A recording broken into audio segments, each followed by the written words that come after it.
आणि कापत कापत घाबरत घाबरत बाहेर आले, पण ते नागवीची पळाले, तशीच पळून गेले. अंगावरती एकही वस्त्र नाही, बोडभर सुद्धा वस्त्र नाही. या संपूर्ण जगताचं कशाचाच ज्ञान नाही. ही माया गुंतून ठेवीन आपल्याला, या भावनेने नको म्हटले.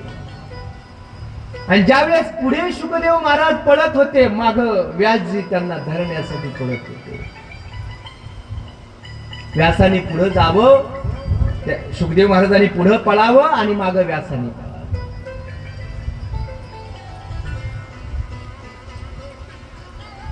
व्यासजी हाक मारतायत, हे शुक म्हणून हाक मारतायत.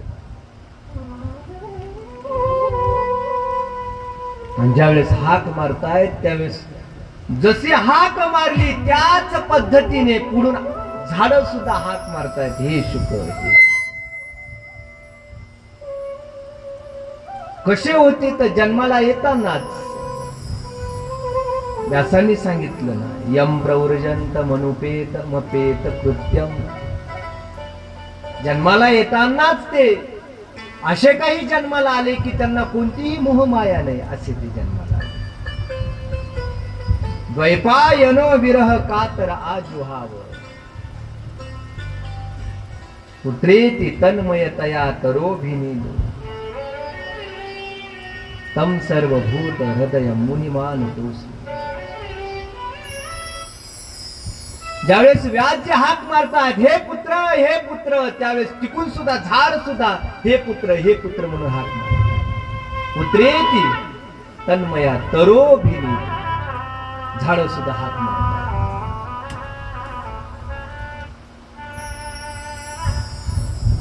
कोणताही बाप असेल पोरावर प्रेम करत असेल. आपला मुलगा आपल्या हातातून जावा असं कोणत्या बापाला वाटतं सांगा बरं. इथं बसलेली सगळी माणसं प्रत्येक आपल्या लेकराची काळजी वाहतात. आणि पोरांना, तरुण पोरांना आवर्जून माझं सांगणं आहे, आपल्या जीवनाची काळजी वाहणारे फक्त दोनच आहेत. एक म्हणजे आपले मायबाप आहेत आणि दुसरे संत आहेत. तिसरा माणूस जन्माला आलेला नाही आपले हित बाळगणारा, आपलं हित बाळगणारा. बापाला काळजी असते पोराची. प्रत्येक बाप आपल्या लेकराच्या करिअरची काळजी करतो, आपल्या जीवनाची काळजी करतो. पोरांना असं वाटतं की आपल्याला बाप म्हणजे बंधनात टाकतो का काय. कधी कधी बाप सांगत असतो, बाबा या पोरासंग राहू नकोस, वागणं चांगलं नाही त्याचं. परंतु काय होतं, पोरं बापाचं सोडून सगळ्याच ऐकत असतात. प्रपंच चालवण्यासाठी रात्रंदिवस बाप कष्ट करत असतो. माया ज्याच्या काळ्या मेघवानी, बघविना कधी कुणा डोळ्यातलं पाणी.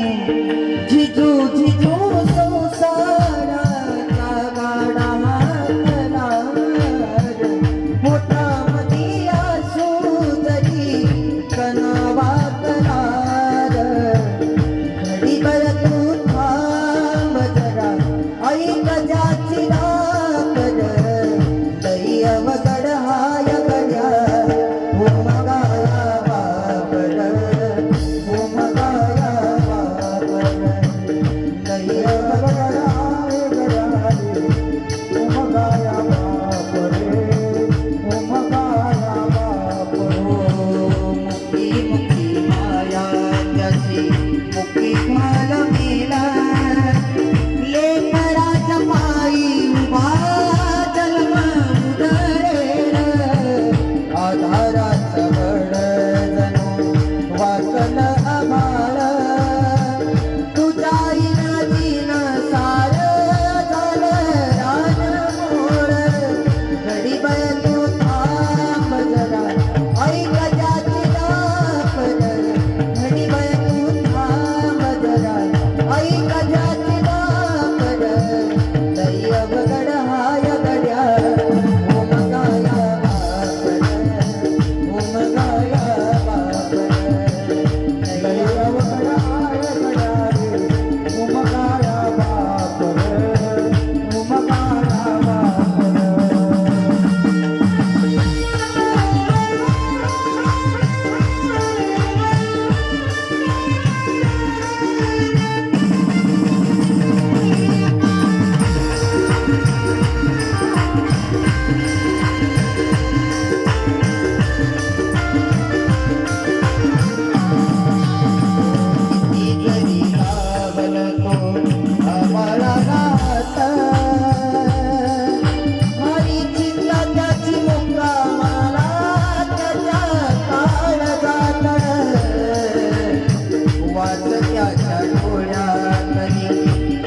दास विसर तुझ्या पायऱ्या बनावी आयताची कुसर घडीभर तू थांब जरा ऐक त्याची दापण घडीभर त्याची दापण लई अवघड हाय पड्या उमगाया महापुर उमगाया महापुर लई अवघड हाय पड्या उमगाया महापुर रामकी माया ताया मी गावाची दाखवी कधी पुन्हा डोळ्यात तपाची जिजू जिजू संसाराचा गाणा हा पडिया तुझे कणा हा करा घडीभर तू थांब जरा ऐक त्याची दापण लई अवघड हाय गड्या उमगाया बाबर उमगाया बाबर लई अवघड हाय गड्या उमगाया बाबर उमगाया बाबर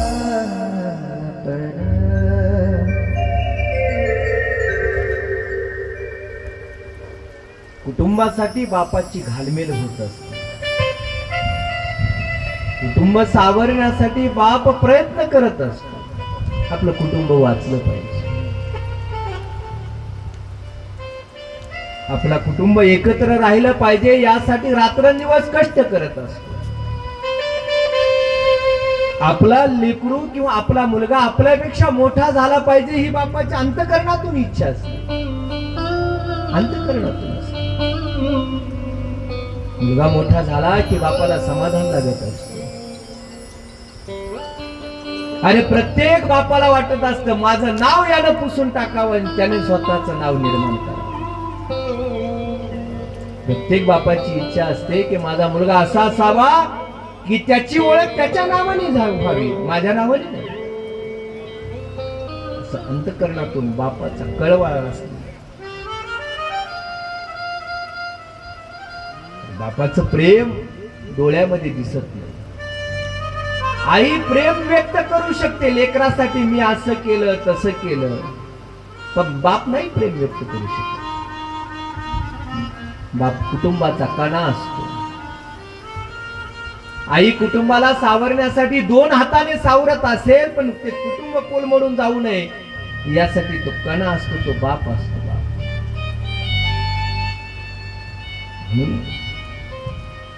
व्यास हे बापाच्या भूमिकेमध्ये आहेत आणि सुखदेव हे मुलगा आहे.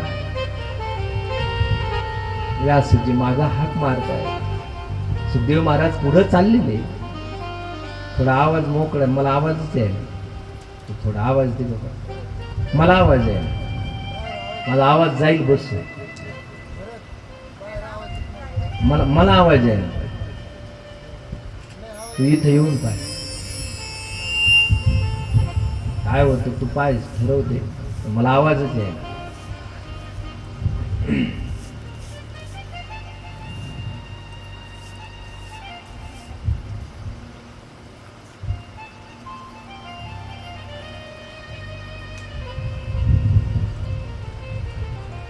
आणि पुढे गेल्याच्या नंतर आता काहीच करू नकोस, आता राहू द्या, आता काही नको.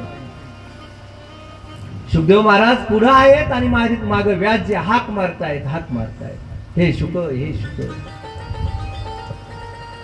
जंगलामधून चाललेले असताना एका सरोवरामध्ये काही स्त्रिया स्नान करत होत्या आणि तिथून पुढे सुखदेव महाराज निघून गेले.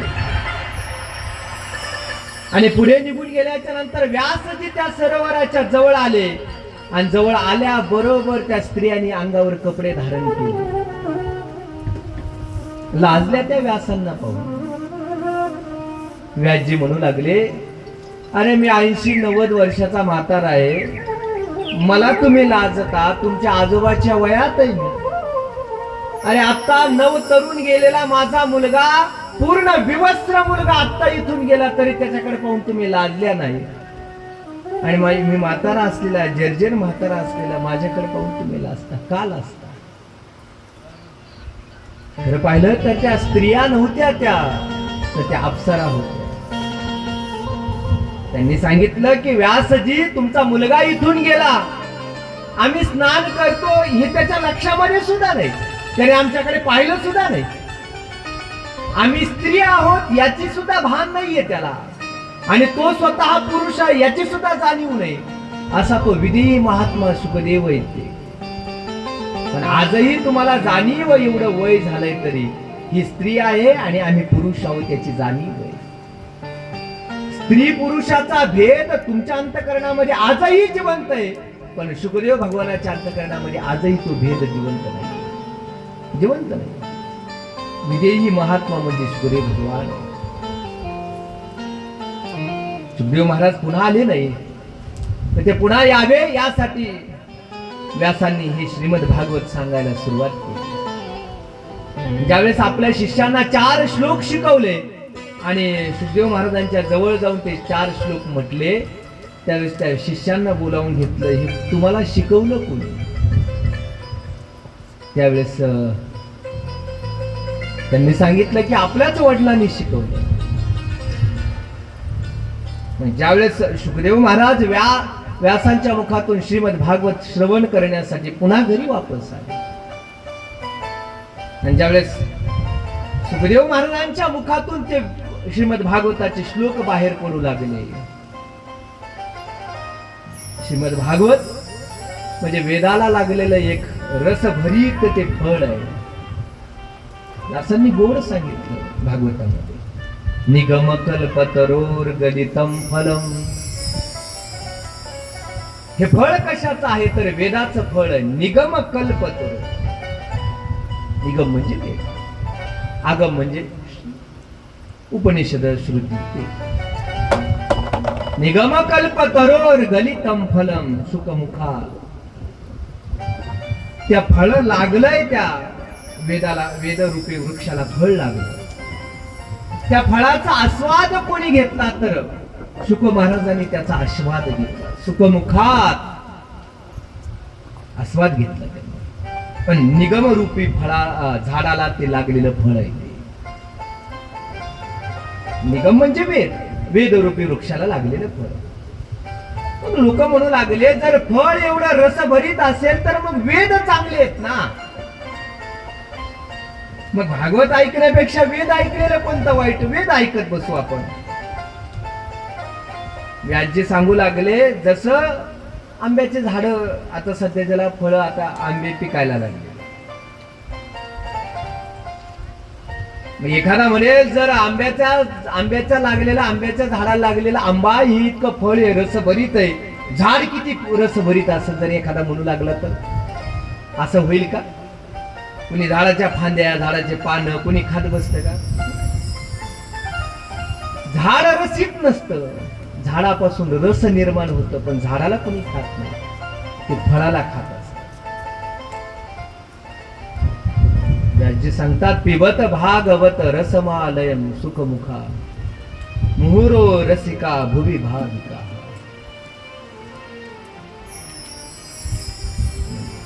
समय असलेलं हे भागवत, त्याचं रसपान केलं पाहिजे, रसपान केलं. जिसे श्रवण कर मिट जाती है,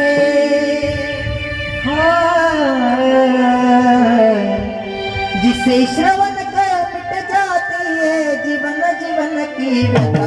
जय श्री भागवत कथा, जय श्री भागवत कथा, जय श्री भागवत कथा, जय श्री भागवत कथा.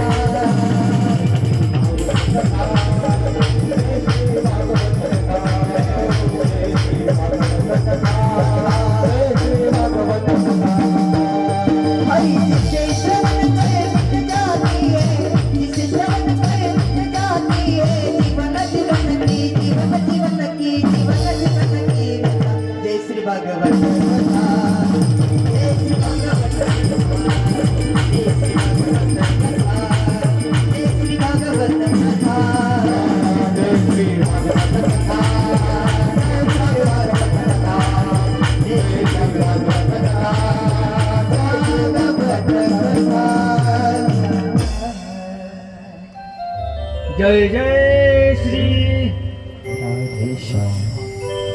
भगवंताचं या भागवत कथेमध्ये खरंच आपल्याला ऐकायला मिळत राहते, श्रवण करायला मिळत राहते.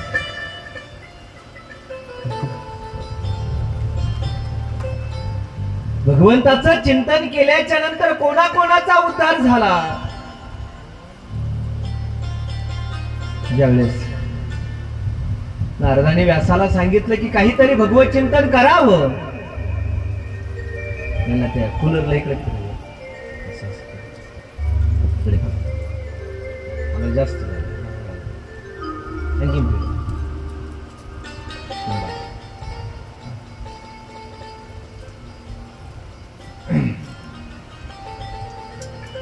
भगवत चिंतन केल्याच्या नंतर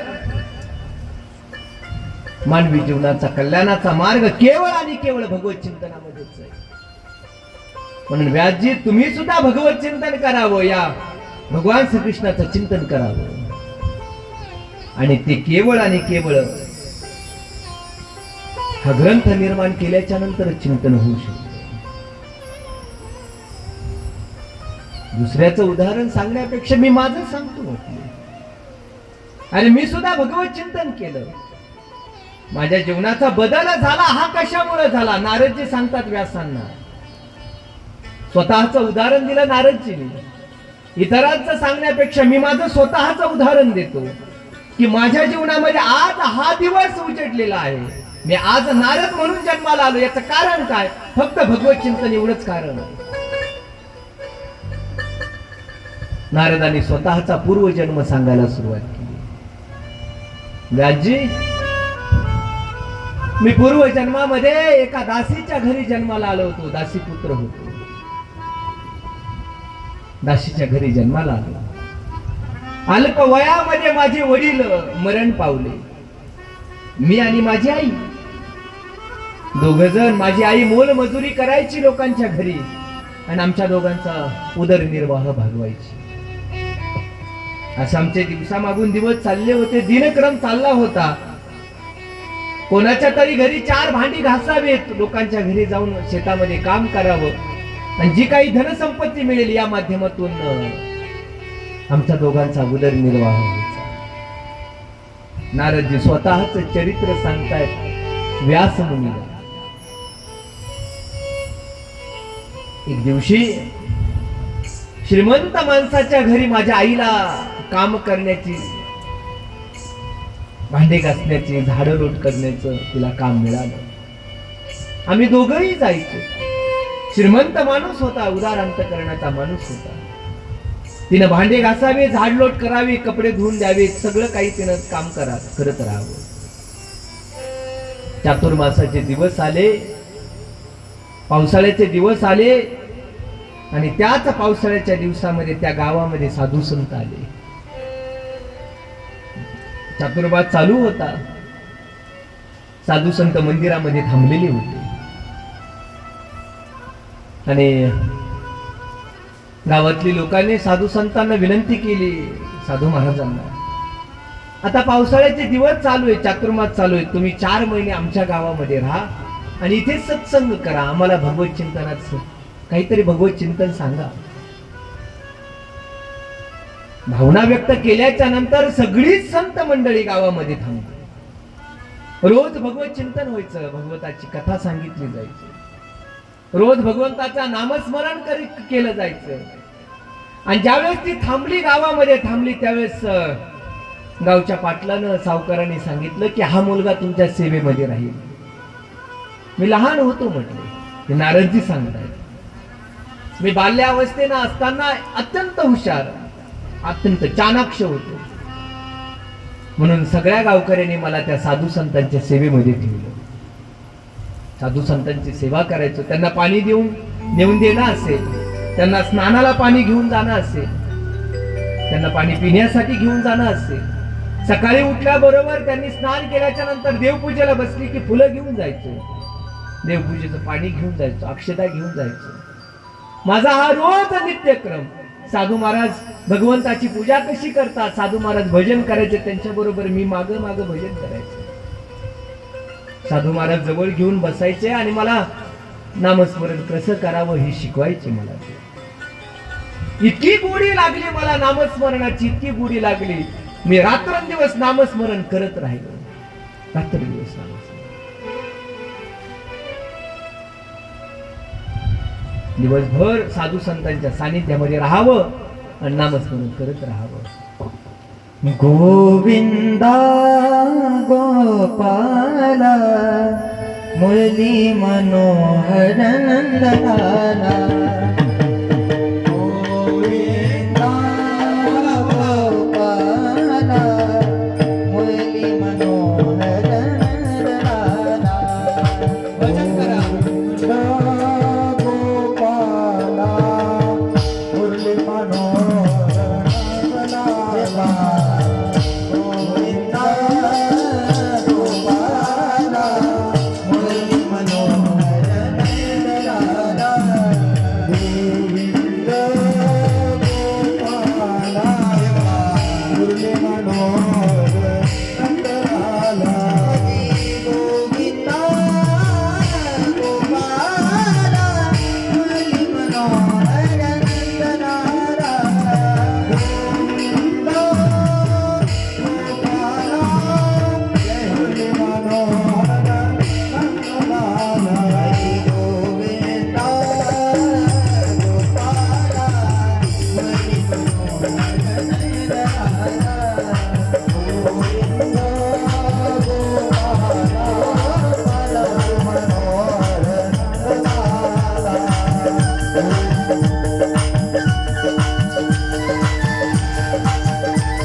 भगवंताचं भजन करत होते नारदजी.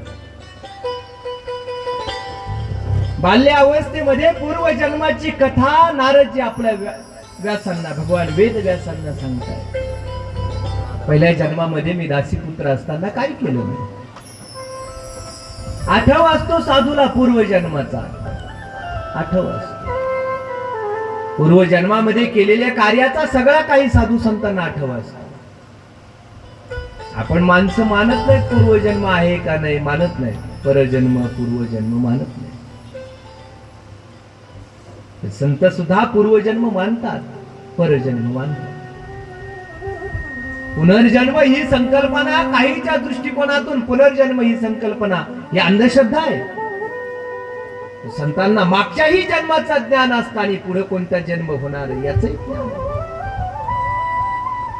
जसं जगद्गुरु तुकोबारायला ज्ञान आहे मी मागच्या जन्मापर्यंत कोण कोण होतो. मागच्या जन्मामध्ये मी नामदेव महाराज होतो, त्याच्या आधी कोण होतं, त्याच्या आधी कोण. रामाच्या काळामध्ये मी अंगद होतो, भगवान श्रीकृष्णाच्या काळामध्ये मी कोण होतो, तो उद्धव होतो, भक्त प्रल्हाद. ही गरज नाही. या क्रमाने जगद्गुरु तुकोबारायपर्यंत याची जाणीव आहे या संतांना. जगद्गुरु तुकोबरायांनी सांगितलं, देवा जर पुढचा जन्म द्यायचा असेल तर मला श्रीमंत माणसाच्या घरी जन्म घालू नकोस. जन्माला घालायचा असेल किंवा पुढचा जन्म द्यायचा असेल तर जिथे भगवंताचं चिंतन केलं जातं अशांच्या घरी मला जन्माला घाल. तुकोबराय म्हणतात ना, हरिदासाची घरी मज उपजवा, जन्मांतरी मनसी काही मागा, हेच रे गा पांडू, दुसरं काही नको देवा. त्या संतांच्या सानिध्यामध्ये राहायचो, भगवत चिंतन करत राहायचो. आईला चिंता वाटू लागली, एकुलतं एक लेकरू आणि हे भगवत चिंतन करायला लागलं. तिला वाटलं आपल्या हातातून जातंय काय नाही. होत बरं का तसं. पोरग लय देवदेव करायला लागलं का हे लगेच माता मावल्या म्हणतात बिघडलं काय ना पोरग. जर कथा ऐकायला आलं, सप्ताह जास्त जायला लागलं का आणि देवदेव पूजा करायला लागलं, घरामध्ये देवपूजा करायला लागली, यांना वाटतं हातातून जातं का काय काय. माता मावल्याला तुकाराम महाराज कीर्तनात, अभंगात तुकाराम महाराजांचे अभंग ऐकावी वाटतात. माता मावल्याला नाथ महाराजांचं चरित्र कीर्तनातून ऐकावं वाटतं. माता मावल्याला जर माऊलीचं चरित्र सांगायला लागले तर अल्प वयामध्ये आई वडील निघून गेले असं ऐकल्याबरोबर माता मावल्याच्या डोळ्यातून आपोआप अश्रू यायला लागतात. बाबांचं चरित्र सांगायला लागल्याच्या नंतर शरीराचं अंग कापलं बाबांनी. शरीराचं सांगत असताना डोळ्यातून आपोआप अश्रू येते. संत चरित्र ऐकत असताना ते दुःख आपोआप शरीरामध्ये प्रवेश करतात आणि आपोआप डोळ्यातून अश्रू येतो. संत चरित्र ऐकायला गोड लागतं, ऐकायला बरं वाटतं. पण आपल्या घरामध्ये आपला मुलगा माऊली सारखा व्हावा असं कोणाला वाटत नाही. आपला मुलगा जगद्गुरु तुकोबरासारखा व्हावा असं कोणालाही वाटत नाही. कोणाला वाटत नाही. एखादी आहे का माता माऊली जगद्गुरु तुकोबरासारखा पोरगा असावा असं म्हणते. सगळं घरातलं होतं नव्हतं त्यांनी लोकाला वाटिलं पाहिजे असं वाटतं. कोणाला नाही वाटत. आई घाबरून गेली. जर हे लेकरू जर भगवत चिंतन करायला लागलं आणि हे जर हातातून निघून गेलं तर मग माझा सांभाळ कोण करील. माझा सांभाळ कोण करील. एक दिवशी आई त्या श्रीमंताच्या घरी काम करत असताना एक दिवशी गुराला चारा टाकण्यासाठी गेली होती. रात्रीचा प्रसंग होता, सूर्य अस्तीचा प्रसंग होता आणि गुराला चारा टाकण्यासाठी गेली आणि तिथेच तिला सर्पदंश झाला आणि ती मरण पावली. मरण पावली. नारदजी म्हणतात, अरे माझी आई मरण पावल्याच्या नंतर मला दुःख व्हायला पाहिजे, मला दुःख नाही झालं. मला वाटलं बरं वाटलं की का, कारण भगवत चिंतनामध्ये हीच आडी येत होती. बरं झालं भगवंताने मला मोकळं केलं. गेली. आता मृत्यू तर कोणाचाही होणारच आहे. दुःख काही काळापुरतं आई गेल्याचं दुःख वाटलं, पण वाटलं चला भगवत चिंतनाचा मार्ग मोकळा झाला. जसं जगद्गुरु तुकोबरायांची पत्नी वारल्याच्या नंतर तुकोबराय म्हणू लागले का नाही, बरे या दुष्काळी पिढा गेली. बरं झालं म्हणले पिढा गेली.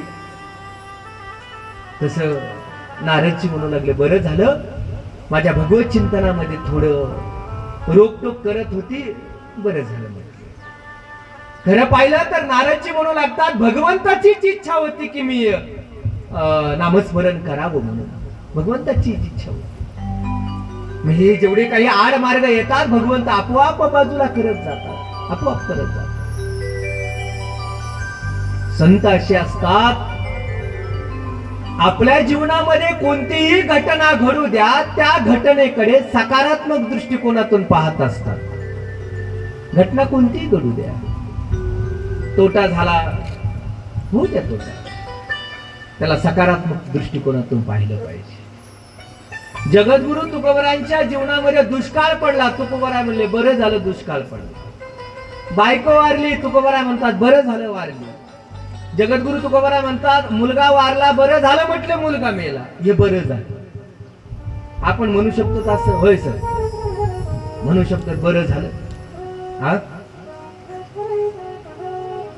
माग कोणी म्हणत होता खूप बरं झालं कोरोना आला होता असं कोणी म्हणत.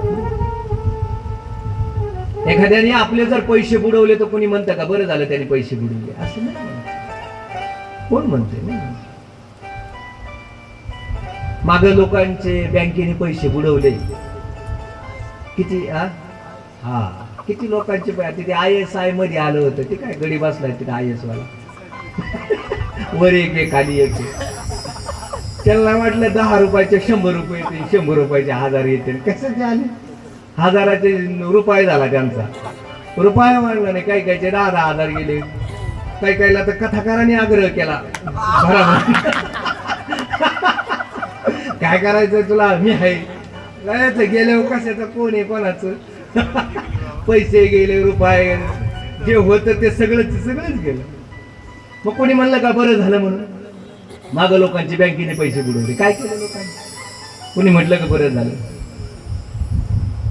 एक सांगू का तुम्हाला, आपली या इथंच आपल्याला कर्म करायचे आणि इथंच या कर्माची फळं इथंच भोगायचे. आपल्याला फळ भोगण्यासाठी दुसरीकडे जाण्याची गरज नाहीये, इथंच कर्माची फळं भोगायची. जुना काळ होता, मला चांगला आठवतो. जुन्या काळामध्ये आपल्या बीडमध्ये लोकांनी बँकेचे कर्ज काढले बरं का भाऊ. शेतकऱ्याने लोकांनी, आता शेतकरी लोक म्हणजे आपण दुसरे कोण असणार आहे, पण आपलं लोकांवर म्हणायचं आहे की नाही. लोकांनी काढले बँकेचे कर्ज आणि बँकेचे पैसेच दिले नाही. त्यांनी बँका बुडून टाकल्या लोकांनी. बीडमध्ये किती बँका बुडाल्या बरं, किती बँका बुडाल्या. कर्ज पैसे दिलेच नाही, घेतलेले कर्ज मागं दिलेच नाही. मग आता असे काही दिवस आलेत लोकांचे घेतलेले पैसे बँक द्यायना आता. अशा काही बँका आल्यात, रुपये दिला नाही लोकांनी. मग लोक म्हणले का बरं झालं या बँकेने आमचे पैसे बुडवले, बरं झालं. असं कोणी म्हणतं का नाही. साधू असे असतात ना, अरे हानी झाली तरी कपाळ धरून बसत नाहीयेत आणि नफा झाला तर आनंदही होत नाही. दुःख असू द्या किंवा आनंद असू द्या, दोन्ही समान असतात. सुख दुःखे समे कृत्वा लाभा लाभो जया. सुख येऊ द्या किंवा दुःख येऊ द्या, लाभ होऊ द्या किंवा अलाभ होऊ द्या, साधू हा समान असतो. कारण कोणतीही घटना घडू द्या त्याच्या जीवनामध्ये, त्या घटनेकडे पाहण्याचा दृष्टिकोन हा सकारात्मक असतो. त्याचा सकारात्मक दृष्टिकोनातून पाहत असतो. तसं नारदजीचे पूर्वजन्मामध्ये नारदजी दासीपुत्र म्हणून जन्माला आलेले, आई वारली म्हणले बरं झालं भगवंतानी मला मोकळं केलं भगवत चिंतनामध्ये. घरामध्ये जेवढी काही संपत्ती होती ती सगळी संपत्ती नारदजीने आपल्या आईच्या अंत्यविधीसाठी उतर कार्य करण्यासाठी सगळी संपत्ती खर्च केली. आणि संपूर्ण संपत्ती खर्च झाल्याच्या नंतर घरदाराचा गावाचा त्याग केला आणि जंगलामध्ये निघून गेले. प्रवास करत होते, सत्संग करत होते, प्रवास करत होते. या आश्रमातून त्या आश्रमामध्ये, या जंगलातून त्या जंगलात असा प्रवास चालू होता नारदजीचा. पण भगवंताचं चिंतन चालू आहे, रात्रंदिवस भगवंताचं चिंतन चालू. नारदजी पहिलं वाणीने चिंतन करत होते, म्हणजे पूर्वजन्मामध्ये बोलत होते. नंतर कंठाने चिंतन चालू झालं, नंतर स्वप्नामध्ये सुद्धा चालू झालं. एवढं नामस्मरण वाढलं की स्वप्नामध्ये सुद्धा झोपले तरी नामस्मरण करत होते. अरे अर्जुन झोपल्याच्या नंतर अर्जुनचा रोम ना रोम कृष्ण कृष्ण भजन करत होता अर्जुन. एवढं भजन. एक दिवशी झाडाखाली बसले, डोळे झाकले, कधी तो परमात्मा भेटेन या व्याकुळतेने रात्र दिवस भजन चालू होतं. आणि डोळे झाकल्याच्या नंतर लख प्रकाश पडला आणि लख प्रकाश पडल्याच्या नंतर भगवंताचा निर्गुण निराकार साक्षात्कार झाला नारदजींना. पण काही क्षणापुरता. जो साक्षात्कार झाला तो मिळवण्यासाठी नारदजींनी पुन्हा प्रयत्न केले, पण पुन्हा तो साक्षात्कार झाला नाही. पुन्हा झाला नाही. आकाशवाणी झाली की जे काही तुला साक्षात्कार झाला असेल तो काही क्षणापुरता आहे, पण काहीतरी तुझे कर्म आणि काहीतरी पाप कर्म शिल्लक आहेत, ते नाहीसे झाल्याच्या नंतर या जन्मामध्ये नाही पण पुढील जन्मामध्ये नक्की भगवंताच्या सानिध्यामध्ये तुझा जन्म होईल. माझा देह पडला काही दिवसांनी, माझा प्राण त्याग झाला आणि हे शरीर पडलं, आणि शरीर पडल्याबरोबर माझा हा जन्म झाला. ब्रह्मदेवाच्या कुळामध्ये मी जन्माला, मी ब्रह्मदेवाचा मानस पुत्र म्हणून जन्माला आलो. सनकाधिक संत मी आणि वैवस्वत म्हणून असे आम्ही मानस पुत्र म्हणून ब्रह्मदेवाचे जन्माला आलो. त्यापैकी मी मानस पुत्र म्हणून जन्माला आलो. ब्रह्मदेवाचा मानस पुत्र म्हटल्याच्या नंतर सगळीकडे विचरण करण्यासाठी मला परवानगी असायची. भगवत चिंतन करणारा असायचो, अत्यंत गोड स्वभाव असायचा. एक दिवशी गोलोकामध्ये जाण्याचा माझा प्रसंग आला. भगवान श्रीकृष्णाच्या गोलोकामध्ये गेलो आणि तिथं भगवंताने, तिथं रासलीला चालू होती, भगवंताचं भजन चालू होतं. सगळे भगवंताच्या भजनामध्ये आनंदित होते. मी प्रवेश केल्याबरोबर राधा राणी माझ्या जवळ आल्या आणि राधा राणी जवळ आल्याच्या नंतर नारदा जवळ बोलावून घेतले. राधा राणीने डोक्यावर हात फिरवला. अरे किती भगवत चिंतन करतोस बाबा. राधा राणी भगवंतापर्यंत घेऊन गेली, भगवान श्रीकृष्णापर्यंत, आणि भगवंताला बोलू लागली, तुमचा हा भक्त रात्रंदिवस भजन करतो, याला काहीतरी द्या. आणि काहीतरी द्या म्हटल्याच्या नंतर भगवंत म्हणले, माझी आवडती वस्तू देणार आहे त्याला, मी आवडती वस्तू देणार. भगवंताची आवडती वस्तू, नारदजी म्हणतात, मला भगवंताची अतिप्रिय वस्तू भगवंताने त्यांच्या हाताने माझ्या हातामध्ये दिली. त्यांची आवडती वस्तू म्हणजे त्यांचा विणा. भगवंताने मला विणा दिला, हातामध्ये चिपोळ्या दिल्या आणि विणा दिला. आणि भगवंताने सांगितलं, तुम्ही संपूर्ण तिन्ही लोकांमध्ये या विण्यावरती भगवंताचं भजन करत जा. आणि नारदजी मग तिन्ही लोकांमध्ये भगवंताचं भजन करू लागले. नारायण बोला बोला नारायण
आणि पाताळ या तिन्ही लोकांमध्ये पूजनीय ते नारदचे पूजन भगवंताचे चिंतनामुळे.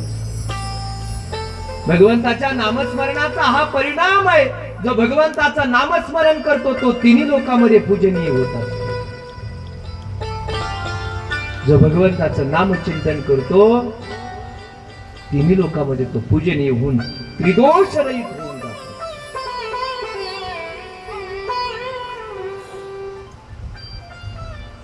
नारदाने स्वतःच चरित्र सांगितल्याच्या नंतर मग व्यासाने ऐकलं चरित्र. मग व्यास काय झाले?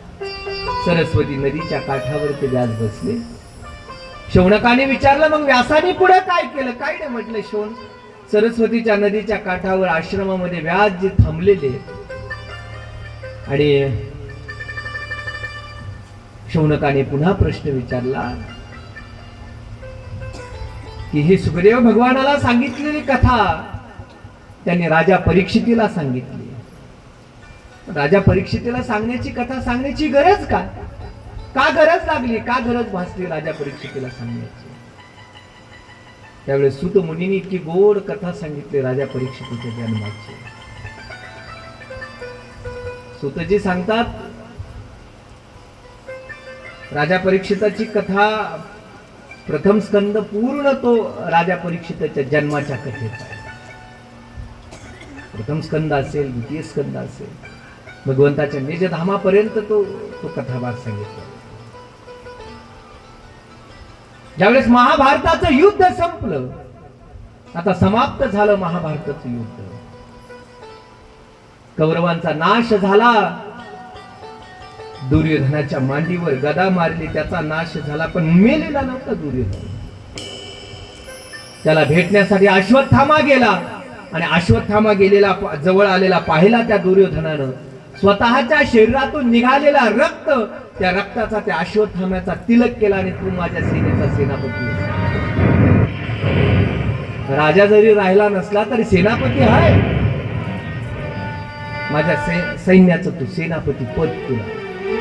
सैन्यच राहिलेलं नव्हतं, पण दुर्योधनाने तिलक केला अश्वत्थाम्याचा आणि तिलक केल्याच्या नंतर मित्र होता दुर्योधन अश्वत्थाम्याचा. राग आला, पांडवांचा राग आला आणि पांडवांनी छळाने मारलं सगळ्या कौरवाला. ही भावना जन्माला आली, मी सुद्धा त्याच पद्धतीने पांडवांचा नाश करणार. ज्यावेळेस युद्ध संपलं आणि युद्ध संपल्याच्या या आनंदामध्ये सगळीचे सगळे आनंद व्यक्त करण्यासाठी गंगेच्या काठावर गेले. भगवान श्रीकृष्ण सगळ्यांना घेऊन गेले आणि घेऊन गेल्याच्या नंतर यांच्या आश्रमामध्ये, यांच्या कुटियामध्ये, यांच्या जे प्रत्येकाची घरं होती तिथं प्रत्येकाच्या पाठवर ज्यांची त्यांची मुलं जाऊन झोपली. 5 पांडवाची 5 मुलं, 5 पांडवापासून द्रौपदीला 5 मुलं जन्माला आली होती आणि ती मुलं आपण आपल्या बापाच्या पलंगावर जाऊन झोपली. अश्वत्थाम्याने शिबिरामध्ये प्रवेश केला आणि शिबिरामध्ये प्रवेश केल्याच्या नंतर रात्रीच्या वेळेस शिबिरामध्ये प्रवेश केला, पाहिलं झोपलेली, पलंगावर झोपलेली पाहिली आणि कृपाचार्य असेल, अश्वत्थामा असेल, या दोघांनी झोपेमध्ये लेकराची मुंडकी कापली. लेकराची तलवारीने सगळी लेकराची मुंडकी कापली आणि ती लेकराची मुंडकी घेऊन त्या दुर्योधनापर्यंत घेऊन गेली. आणि घेऊन गेल्याच्या नंतर रात्रीच्याला कळालं नाही हे पांडव आहेत का पांडवाची मुलं आहेत अश्वत्थाम्याला.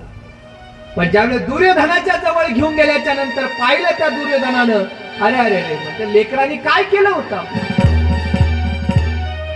आपल्या कुळाचा नाश केला, त्या पांडवांनी कुळाचा नाश केला, त्या लेकरांनी काय केलं होतं? तू योग्य केलं नाही. पांडव जिवंत, जी पांडवाची मुलं आहेत, पांडव आता सोडणार नाही, ते लक्षात घे. दुर्योधनाने पाहिली ती पांडवाच्या मुलाची चेहरे पाहिले आणि दुर्योधनाने आपला देह ठेवला, प्राण सोडला. आपण आपल्या हाताने पांडवाची 5ही मुलं कापली, या भावनेने, या भीतीने आता मला पांडव सोडणार नाहीत. की अश्वत्थामाला भीती होती म्हणून अश्वत्थामा जंगलामध्ये निघून गेला. निघून गेल्याच्या नंतर ही पांडव घरी आली, आपल्या शिबिरामध्ये प्रवेश केला तर द्रौपदी धाय मुकलून रडत होती. आपल्या मुलाच्या या ती धड पाहून, बिना मुंडक्याची धड पाहून ती रडत होती. प्रत्येक मुलाला कवटाळू कवटाळू रडत होती. अरे 5 लेकरं मिली ना तिची, रडत होती. पांडवांनी पाहिलं द्रौपदी रडते. का रडते? पाहिल्याच्या नंतर 5ही मुलाची नुसती धड दिसत आहे, नुसती शरीर आहे, मुंडके हातात झाले. पांडव, अरे केलं कोणी? द्रौपदीने सांगितलं अश्वत्थाम्याने केलं. अश्वत्थाम्याने केलं म्हटल्याच्या नंतर अर्जुनाला इतका क्रोध, एवढा अनिवार्य झाला की आता अश्वत्थाम्याचा नाश करणार. अरे माझ्या लेकराला नाश, माझे झोपलेले लेकर, झोपीमध्ये असलेले लेकराचं त्यांचे मुंडके कापले. अरे युद्ध करावं, समोरासमोर युद्ध करावं. अश्वत्थाम्याने झोपेमध्ये वार केला. अश्वत्थाम्याने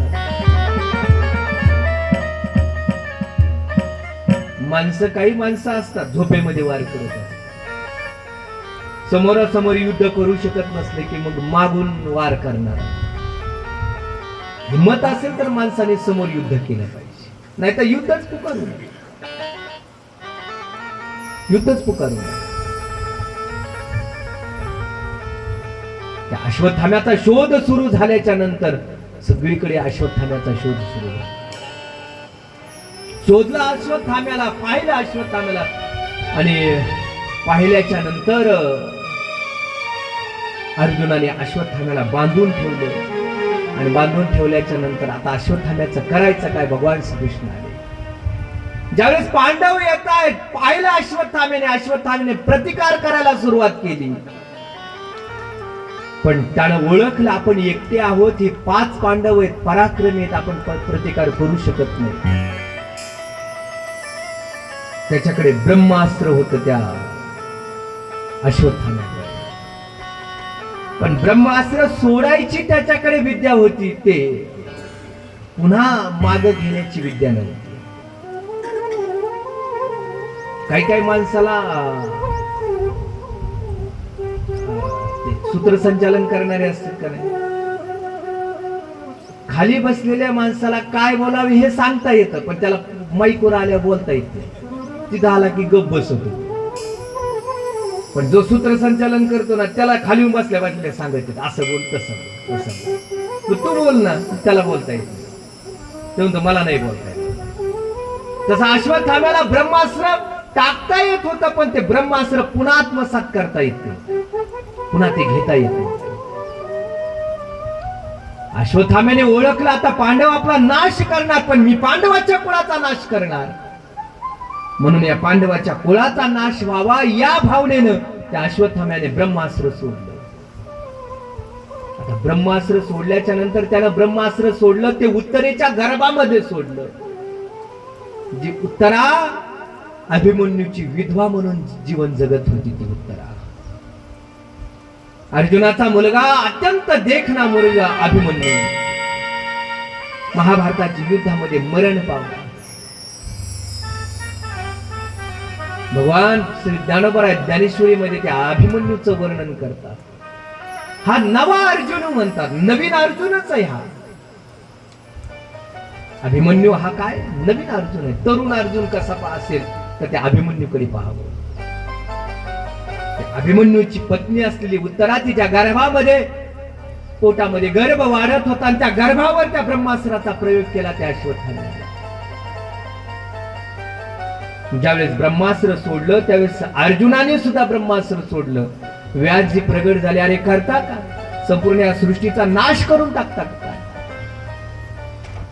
आणि मग अर्जुनाने स्वतःच ब्रह्मास्त्र मागे घेतलं, पण अश्वत्थाम्याला घेता येत नव्हतं. काय करावं म्हणून अश्वत्थाम्याने ते ब्रह्मास्त्र त्या उत्तरेच्या गर्भाकडे वळवलं. आणि उत्तरेच्या गर्भाकडे ते वळलेलं ब्रह्मास्त्र अश्वत्थाम्याला अर्जुनाने बांधलं आणि त्याचे अर्धे केस कापून टाकले. अश्वत्थामा ब्राह्मण होता ना, ब्राह्मणाची हत्या करणं योग्य नाही. भगवान श्रीकृष्ण सांगू लागले, अरे अश्वत्थामा ब्राह्मण आहे, अरे गुरुपुत्र आहे, त्यांची हत्या करणं योग्य नाहीये. बर, त्याची हत्या करावी किंवा त्याला मारावं, त्याला दंड द्यावा, याला तुमचा अधिकार नाहीये. जिची याने अपराध केलाय तिला विचारू, याला काय शिक्षा दिली पाहिजे. अश्वत्थाम्याला बांधला आणि द्रौपदीच्या पुढे आणून उभा केला. सांग म्हटले, तुझे 5 मुलं याने मारले, सांग याला शिक्षा काय करायची सांग. द्रौपदीचं आईचं अंतःकरण होतं ना. द्रौपदीने पाहिला अश्वत्थाम्याकडे आणि म्हणू लागली, सोडून द्या त्याला, सोडून द्या. का सोडून द्या? अरे तुझी 5 मुलं मारलीत, का सोडून द्या? अरे माझी 5 मुलं जरी मिली असली तरी माझे पती जिवंत आहेत ना, मला सांभाळण्यासाठी. अरे अश्वत्थाम्याची आई आहे, तुमची गुरुमाता आहे, तिचे पती द्रोणाचार्य मरण पावलेली आहे. तिला आधार, म्हातारपणाचा आधार हा अश्वत्थामा एकटाच आधार आहे, एकटाच आहे. त्याला जर मारलं तर तिचा म्हातारपणाचा आधार कोण? तिच्या म्हातारपणाची काठी कोण? नका मारू, नका द्या सोडून. असं बोलल्याबरोबर भगवान श्रीकृष्णाने सांगितलं, ब्राह्मणाचा अपमान हा ब्राह्मणाचा मृत्यू असतो. म्हणजे त्याचा अपमान करा. त्याच्या डोक्यावर एक मणी होता, मणी काढून घ्या म्हटलं. भीमानं मणी काढून घेतला आणि अपमान करून सोडून दिलं त्याला. परंतु त्यानं जे ब्रह्मास्त्र सोडलं होतं ते उत्तरेच्या त्या गर्भामध्ये त्या ब्रह्मास्त्राने प्रयोग करायला सुरुवात केली, प्रहार करायला सुरुवात केली. आणि त्या उत्तरेच्या गर्भामध्ये, पोटामध्ये जो गर्भ वाढत होता त्याच्यावर त्या ब्रह्मास्त्र पडल्याच्या नंतर भगवंताने उत्तरेच्या गर्भामध्ये प्रवेश केला आणि त्या गर्भाचं रक्षण करायला सुरुवात केली. त्या उत्तरेच्या पोटामध्ये प्रवेश केला भगवंताने आणि त्या गर्भाचं रक्षण केलं. आणि गर्भाचं रक्षण केल्याच्या नंतर काही दिवसांनी त्या उत्तरेला मुलगा झाला. इतका देखणा मुलगा झाला, अत्यंत सुंदर स्वज्वळ मुलगा जन्माला आला. आणि जन्माला आल्याबरोबर तो इकडे तिकडे पाहू लागला, इकडे तिकडे पाहत होता. सगळ्याला वाटलं, सगळ्यांनी मांडीवर घेतलं, त्या लेकराला कौतुकाने पाहत होती. कारण 5ही पांडवांचा संपूर्ण या राज्याचा उत्तराधिकारी तोच होता, तो मुलगा. सगळे त्याच्याकडे कौतुकाने पाहत होते. एकुलता एक पांडवाचं कुळ चालवणारा तो एकटाच राहिला होता.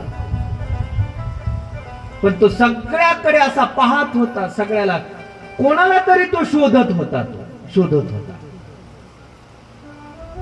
युधिष्ठिराने पाहिलं, अरे म्हणले हा कोणाला तरी शोधतोय म्हटले. लहान लेकरू, तान लेकरू ते शोधत होत. अर्जुनाने पाहिलं, भीमाने पाहिलं, सगळ्यांनी मांडीवर घेतलं, पण तरी तो शोधत होता. एक दिवशी भगवंत आले, अरे उत्तरेला मुलगा झाला, ही आनंदाची बातमी भगवंताच्या कानावर गेली. भगवंत धावतच आले आणि आल्याच्या नंतर उत्तरेकडे पाहिलं आणि मुलगा हातामध्ये घेतला आणि मांडीवर घेतला. मांडीवर घेतल्या बरोबर तो मुलगा हसायला लागला आणि हसायला लागल्या बरोबर शांत झाला आणि डोळे झाकून घेतले, शांत झाला. सगळ्यांनी ओळखलं की भगवंताला हा शोधत होता. भगवंताने नामकरण केलं, हा ईक्षण म्हणजे पाहतोय, सगळीकडे पाहत होता, परीक्षण करत होता. म्हणून भगवंताने नामकरण केलं, राजा परीक्षित म्हणून नाव केलं त्याचं. तू परीक्षित आहेस म्हटलं. भगवंताने नामकरण केलं त्या लेकराचं.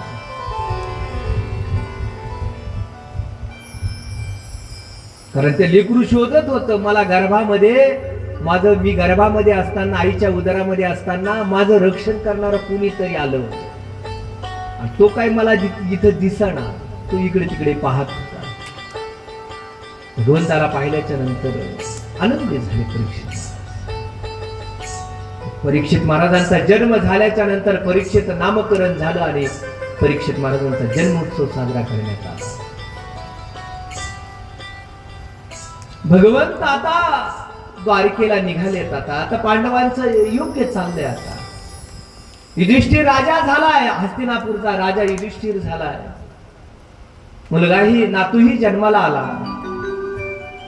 आता व्यवस्थित चाललंय आता पांडवांचा निरोप घेण्यासाठी भगवंत आले पांडवाजवळ आणि पांडवाला म्हणू लागले, अरे किती दिवस राहावं मी या हस्तिनापुरामध्ये, मलाही माझी नगरी आहे. भगवंत निरोप घेण्यासाठी आले आणि मलाही माझ्या नगरीमध्ये जायचंय म्हटले. असं बोलल्याबरोबर कुंती मातेने आग्रह केला, देवा काही दिवस थांबा ना, आता इतक्या दिवस थांबले, आणखीन 2 दिवस थांबा ना, 2 दिवस थांबा. कुंती माता आत्या होती भगवंताची, भगवान श्रीकृष्णाची. द्रौपदीने आग्रह केला, अर्जुनाने आग्रह केला, युधिष्ठिराने आग्रह केला, थांबा म्हटले. भगवंत थांबले. पण भगवंत थांबले कोणासाठी, तर पांडवासाठी थांबले नाहीत. भगवंताला आठवण आली, ती भीष्माचार्याची आठवण आली. हे महाभारताचं युद्ध समाप्त झालं, माझे भीष्माचार्य शरशय्येवर तसेच पडलेले. भीष्माचार्याची आठवण आली. का येऊ नये बरं भीष्माचार्याची भगवान श्रीकृष्णाला आठवण. ते भीष्माचार्य शरशय्येवर पडलेले असताना सुद्धा प्रत्येक रोमातून रक्ताचा थेंब सारखा वाहत होता भीष्माचार्य. असे एक जागा नाही भीष्माचार्याला बाण लागलेली नाही. संपूर्ण शरीर बाणाने छिन्न विछिन्न झालेलं शरीर. परंतु मृत्यू हा असा येत नाही भीष्माचार्याला. भीष्माचार्य मृत्यूची स्वतःच्या स्वइच्छेने येणारा मृत्यू होता. भगवंताकडून किंवा काळाच्या आहारी जाऊन तो मृत्यू न येणारा, स्वइच्छेने येणारा मृत्यू होता. त्यांना तो वर मिळालेला होता, स्वइच्छा मरणी. काळ पाहत होते, वाट पाहत होते, दक्षिणायन येण्याची वाट पाहत होते भीष्माचार्य. पण शरशय्येवर पडलेले असताना भगवंताला आठवण आली. अरे भगवंताला आठवण कोणाची येते, जो भगवंताचा रात्रंदिवस आठवण करतो ना त्याची येते. आणि ते भीष्माचार्य रात्रंदिवस भगवंताचं नामचिंतनाने भगवंताचं भजन करत होते. हे राधिका मधुसूदना, हे माधव